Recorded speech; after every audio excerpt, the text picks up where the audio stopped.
Hello and welcome. I'm Maria Ressa. This is Talk Thursday. For the first time ever, the Philippines gets its first investment grade rating, joining the list of countries considered safe for investment.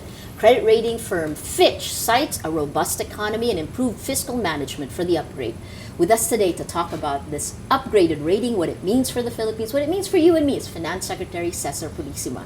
In 2012, Global Finance magazine Euromoney named Purisima the Finance Minister of the Year. Congratulations. Thank you. Good Thank luck. you. Well, I was going to say good day, but good luck for moving ahead. How were you able to get this upgrade?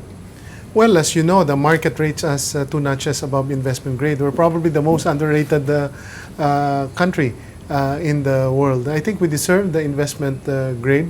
When you look at it from an external standpoint, we're a net creditor country already. When you look at our fiscal situation, our deficit is well under control. In fact, our debt to GDP is down to 40.9%. And if you look at for our foreign debt to GDP, it's even lower than that of Thailand, Malaysia, Korea, and other countries that are much higher rated than the Philippines. What sparked this turnaround, Secretary, please? It's really good governance. Good governance, as the President says, is good economics.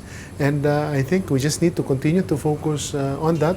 With better governance, we've been able to gain more confidence, which is the currency of business. With confidence, there's more investments. With confidence, there's better compliance on taxes.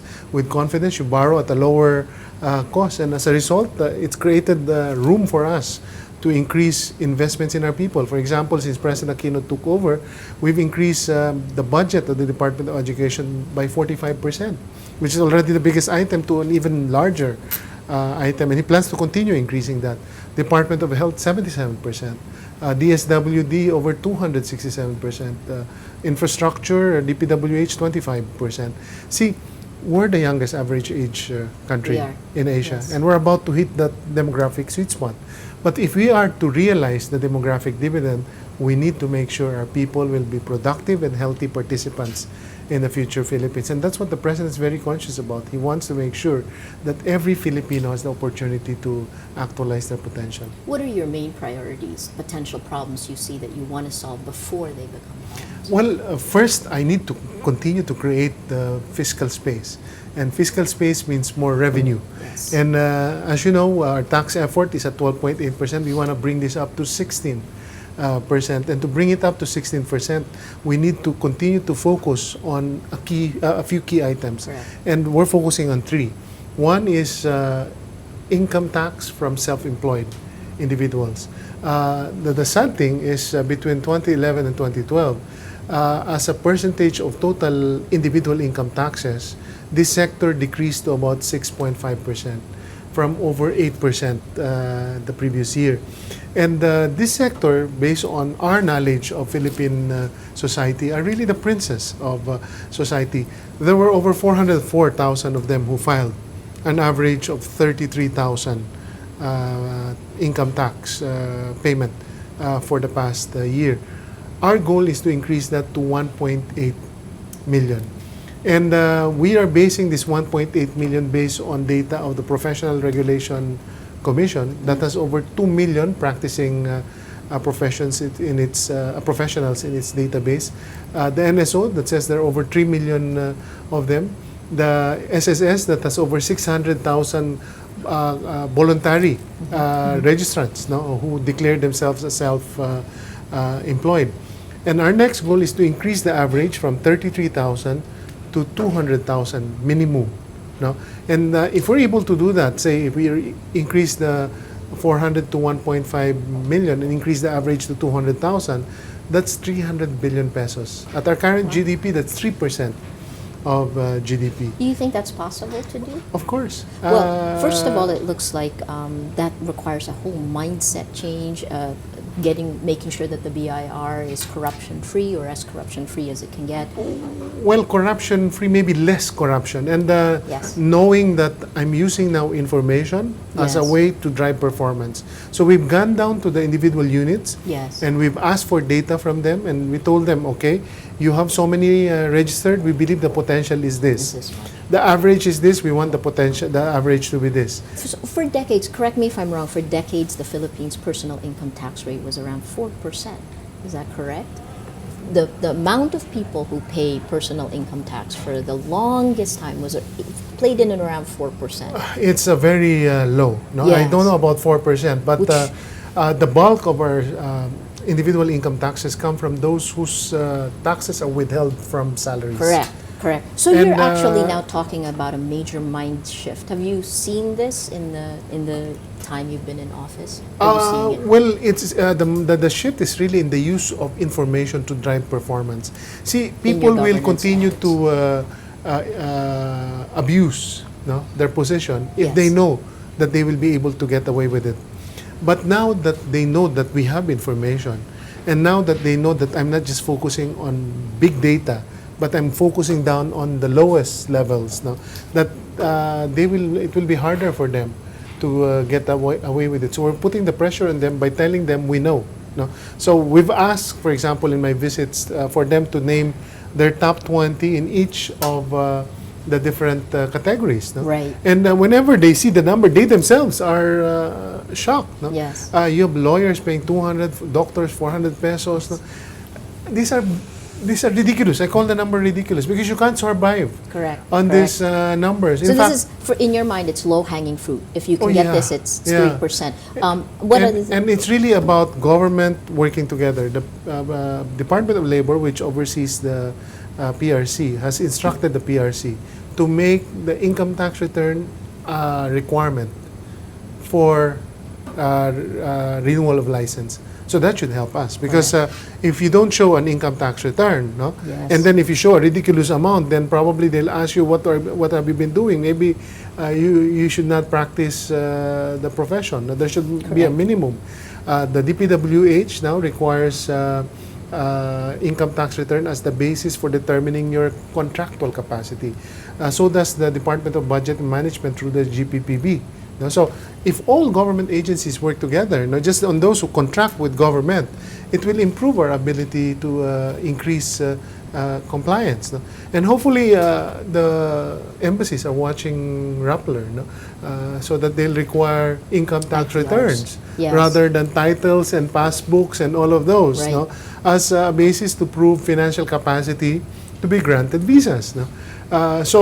Anyway, we have information sharing requirements with those countries. If they ask for those information from us, we would gladly provide them this information. So this is one area. And I'm hoping that over the next 3 years, we'll be able to get close to our target. The second area is in the area of estate taxes. Notoriously low compliance. No? Yes, yes. Our goal there is to increase the collection to 50 billion from an average of 1 billion the past 10 years. Last year, we hit over 2 billion. No? Again, we're going to use data from other sources, no, to be able to help us improve compliance. As people mistakenly think that the secrecy of bank deposits goes beyond debt. No? It doesn't, because once you file your estate tax return, the BIR has the right to check with the banks. Correct. So one of my instructions now with the BIR is to go back 5 years on all of those who filed estate tax returns. No? And then we'll ask for the bank movements. No? And that should help us improve Okay. compliance here. And the third area is really curbing smuggling, especially the technical variety that has, underdeclares the value of goods. The average right now that we collect per container is about 60,000 pesos. I believe that can be increased to 200 to 300,000. Fantastic. And if I hit the lower number of 200,000 at 2 million TEUs per year, that's 400 billion. No? That's almost a 40% increase on customs take last year. Yes. Without break bulk, without Yes. oil, without the other big ticket items. And where we're doing other adjustments, for example, accrediting ports as Yes. to what commodities they can handle, so that we don't play a game of hide and seek with smugglers. Asking for the import plan of these key players, so that they tell us when and where and what quantities they're going to import, and then monitoring it on a monthly basis, reconciling with the DOE and other data that's available to us from outside, including the United Nations that monitor, for example, energy consumption. So we just have to roll up our sleeves and focus. No? Then the other areas, of course, would be making sure that VAT, Yes. VAT compliance is higher. We collect about 180 billion to 200 billion in VAT. No? Yes. But if you look at the rate, that's 12%. No? And on a very simple calculation, if our economy is 10 trillion, Yes. at 12%, that should be 1.2 trillion. But obviously, there are exemptions. No? But with 200 billion collection, I believe it's still very far from the potential of 1.2 trillion without exemptions. No? So, and one of our goals ultimately is to eliminate or reduce these exemptions, which make VAT compliance and administrative compliance very difficult. Fantastic. So you're seeing the low-hanging fruit. If you focus on it, you can Yeah. move it forward. Let me pull out a little bit more. People are becoming quite bullish about the Philippines. TIMP, killing the BRICS. And yet our foreign direct investment flow isn't as high. It's one of the lowest in the region, actually. What other things do you see will encourage the FDI to grow? Well, it's really the nature of the industries that are doing well in the Philippines. If you look at the BPO industry, Correct. say JP Morgan Chase, no? Yes. They have over 12,000 people here in Yes. the Philippines. I don't know the exact amount of investment, but they probably invested around $50 million or between 50 and 100 million, and yet they created 12,000 plus direct jobs. No? Right. A similar industry in the heavy category Yes. will probably require a couple of billion dollar investment to create 12 million jobs. No? A tourism industry doesn't require a lot of substantial capital investment as well. No? So you're saying our growth industries doesn't suck that much Uh, FDIs? because it is not capital Intensive. intensive. But as we develop infrastructure, that's Correct. capital intensive. As we develop heavier manufacturing, that's capital intensive. But last year we hit over $2 billion dollars. Plus the fact that I think there is some data capture issues. No? But the important point that we'd like to say is that there's enough liquidity within the Yes. Philippines. The only reason we want FDIs is to connect us to the global supply chains Right. and to attract technology and management expertise. But talking about capital, we have enough liquidity in the Philippines. In fact, the Bangko Central would love companies to use the dollars that Yes. are in their burgeoning reserves. No?